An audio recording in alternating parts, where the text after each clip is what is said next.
Good day, everybody. This is Lewie coming at you. Right now, we're basically waiting for the uh, Congress, the House, to vote as to whether they want to impeach our president.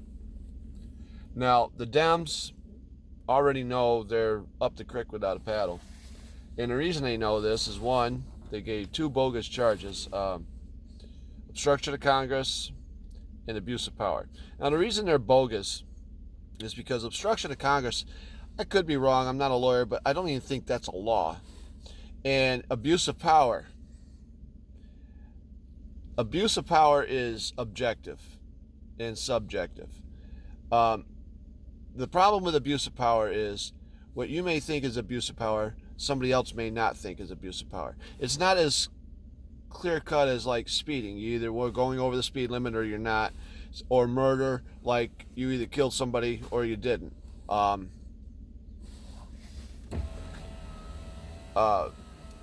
So basically, it's subjective, and the Dems know this, and I think that's why they went with those two charges, because they couldn't find anything else.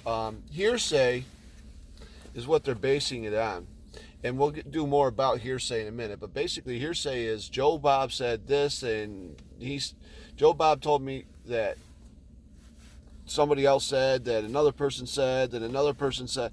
That's hearsay, okay?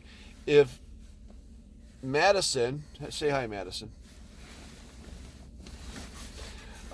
If Madison said something to me, and I reported it to, say, her mother, that's hearsay evidence, okay? Now, that doesn't make what she says true, but it doesn't make it a lie either. But the thing is it's not direct evidence. And what I guess I'm saying is there is no direct evidence that Trump did anything wrong. What there is direct evidence of is Trump did something right. Ambassador Sondland was in a hearing, and everything he said was either hearsay, I don't recall, I don't know, I don't have my notes. Okay? Except for one thing. He said that he spoke with President Trump directly on a specific day, and Trump told him, I don't want anything from the Ukraine. That's called direct evidence. Trump said it to him. That's direct evidence, okay? So I guess when I use Madison as an example, I was actually kind of wrong, because, that's just how it is. But the thing is Trump told him directly he wanted nothing from the Ukraine. It's a simple deal. So anyways, now the Dems have decided they voted in the Intelligence Committee to impeach, and it was all partisan. The left all voted yes, the right all voted no. Then they went to the Judiciary Committee. Now, the witnesses for the Judiciary Committee were 4 law professors. 1 for the Republicans, 3 for the Dems. Okay? The 3 for the Dems, once again, used hearsay evidence.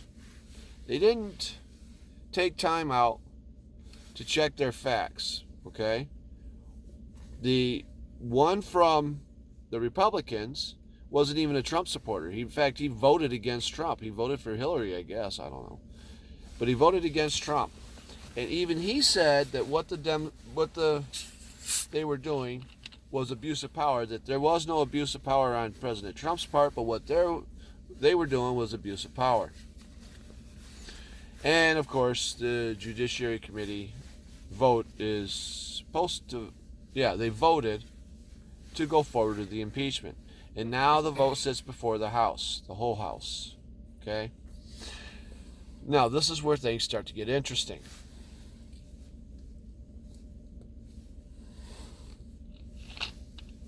There are a lot of freshman Democrats in the House that were elected in districts that went to Trump during the presidential race. A lot of these individuals are literally scared because they don't know what to do. So we've got two rather, who have decided to change their party affiliation because they don't like what the Dems are doing.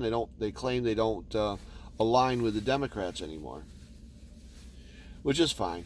And then there's this third one. She said, well, I'm going to take all the stuff home. I'm going to read it over the weekend and make my decision. And then she made her decision. Now, she claims to be a former member of the CIA. And I don't know, I have to check on this, but I think she has a degree in law as well. If she wasn't trying to align with the Dems, then she would realize that the evidence that they claim to have, the facts that they claim to have, are not accurate and not admissible in court. And it's because it's hearsay. So, with that being said, I don't think she meant what she said when she said she's going to take it home and read it over and figure it out for herself. I think what she was trying to do is buy time and check with a few of her others and see what they were going to do, and decided to align with them instead of doing what she said she was going to do. With that being said, with those three involved, there are others. There's like 17 total, I think, in the Democrat Party that are freshmen that were elected from Trump, or from districts that Donald Trump was in. So there's 3 of them. That leaves 14. I don't know what's going on. They're keeping their lips closed. They're not saying nothing. They're not talking about it. They don't want to show their hand, which is fine, okay? Because eventually it's going to come out regardless. Now, the question I have, these individuals who vote against Donald Trump, they go with the party line. Are they going to make it through the next election? I'm going to have to say no. And I'm going to tell you why. We're coming up on a presidential election in November. Oh, I'm tired. I'm tired. Anyways, we're coming up on a presidential election in less than a year from now, 11 months from now. And some of these individuals that were voted in as freshmen congressmen came in 2016. I'm sorry, 2014 is the ones I'm talking about. They're the ones that won heavily, and some of them are the ones that won in districts that went to Trump. So when 2020 comes around, which is, again, next month, or next year, 11 months from now, they could end up without a seat in the House. Now, this is going to go to the Senate. This is what I would like to see happen. I don't think it's going to happen, but who knows? I would like to see a long, drawn-out trial in the Senate. And I'll tell you why. If we have a long, drawn-out trial, individuals are going to get called into this hearing. They're going to be subpoenaed. They're going to end up having to come in. Even if they go to court and say, I don't want to do this, the court's going to make them come in, because we now have a bunch of Republican judges, and the Republican judges are going by the Constitution, which is what they're supposed to do. So they're going to force them to come in. They'll end up with a court order to come in. And certain individuals like Joe Biden are going to get called in. Hillary Clinton's going to get called in. Hunter Biden's going to get called in. James Comey's going to get called in. A whole bunch of them. Okay? And by the time they get done testifying, there will probably be enough evidence to charge them with crimes, because a lot of crimes were committed during the 2016 elections. And most of them, if not all of them, were done by the Democrats and their cronies. And every one of them I named were Democrats or Democrat cronies or both. So they're going to end up walking out in handcuffs. The sergeant of arms is going to have to arrest them when they finish testifying.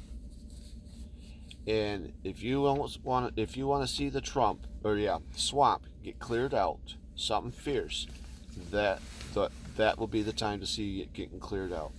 You'll probably, if the evidence comes out, you'll probably see Hillary getting arrested, James Comey getting arrested, Probably even George Soros if they can find some way to get him involved. Uh, Joe Biden's going to be arrested. Hunter Biden might be arrested. Then again, he might be just a witness. He may not have broken actual laws. Joe Biden did. We saw the video. Hunter Biden may not get arrested. But there's going to be a bunch of them.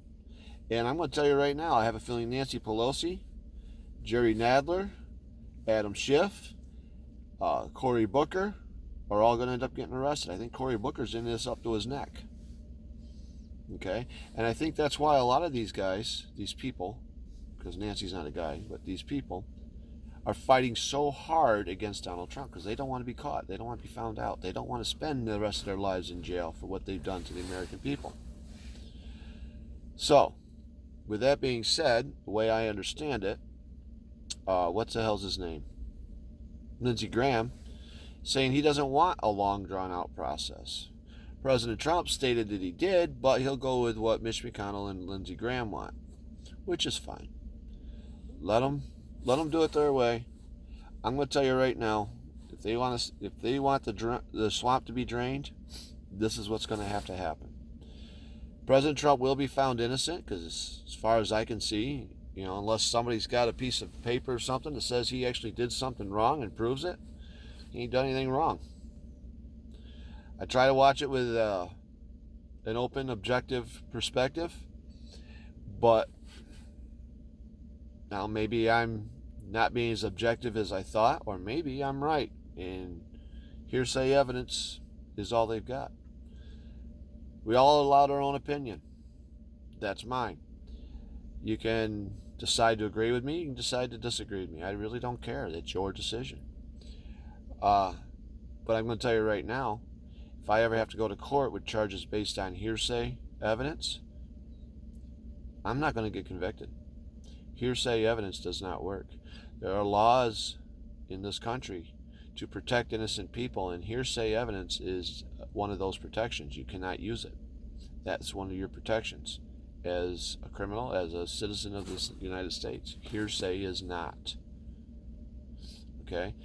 That's why when you call the police, say, hey, I saw such and such a vehicle run through a red light. Well, that's, as far as they're concerned, hearsay evidence, and they're going to tell you, well, we didn't see it, so we can't do anything about it. All right? Because seeing it is direct evidence. Calling up the police and saying, I saw this, unless it's a felony, it ain't going to go anywhere. In a felony, chances are there's going to be an investigation before they make any charges because it's a more serious crime. There's no investigation that's proved Donald Trump did anything wrong. The Russian collusion investigation, that was a farce. Okay? So, like I said, you can only do so much before people are going to sit there and say, well, where's your proof? And they haven't given us any proof. Adam Schiff says he's got proof. He has yet to show it. And I'm going to tell you my theory about this whistleblower. It's just my theory. I don't have any proof. Let's get that clear right now. It's just my theory. My theory, the whistleblower, is Adam Schiff. That's my theory. He didn't meet with a whistleblower. He met with himself. He's the whistleblower. All right? And if he isn't the whistleblower, then he put the whistleblower up to doing it. He took him aside and said, hey, you owe me a favor. This is what you're going to do. And that's what the guy did, or girl, whatever. And that's why he's trying to keep the name out. There's no law saying that they can't give up the name. The law that protects the whistleblower is he's not allowed to lose his job over this. He's not allowed to receive penalties for doing this. That's how the whistleblower is protected. The whistleblower's identity is not protected. The Dems have overreached their power to keep the name of this whistleblower out of the limelight. And the reason they're doing it is because I don't think there is a whistleblower. And if there is, this is an individual they can't trust to say what they want him to say. He's going to come right out and say the truth because he's probably, well, what's the word, scared? Nervous? Back when this first started happening, somebody was trying to claim the whistleblower was receiving death threats. Well, if you think about this for a minute, how can they receive death threats if nobody knows who it is? This is just something to think about. How can you receive death threats if nobody knows who you are? Well, somebody knows, or they lied.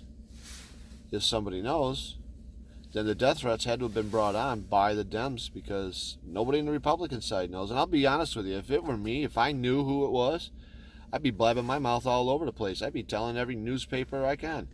Every newspaper that would listen, every TV station that would listen, every radio station that would listen, and every person that I came across. I know who the whistleblower is. It's so-and-so. Okay? And I would show my evidence. That's just me. So if someone threatened the whistleblower, it's somebody who knows who the whistleblower is, and the only ones that know who it is Adam Schiff and his, supposedly, the only ones that know who it is Adam Schiff, and his staff. I have a feeling Nancy Pelosi, Jerry Nadler know who it is. I even think, that dumbass that we have here in New York in the Senate, Chuck Schumer. I think Chuck Schumer knows, too. I'll be honest with you, I think he does. I think he's up into this, too. And I'm going to be, the other part of it, too, is I think Chuck Schumer will be led away in handcuffs as well. I think he's got a lot involved with this, with framing Donald Trump. That's just me. Call me crazy. Yeah, I'll have a good day now. Bye.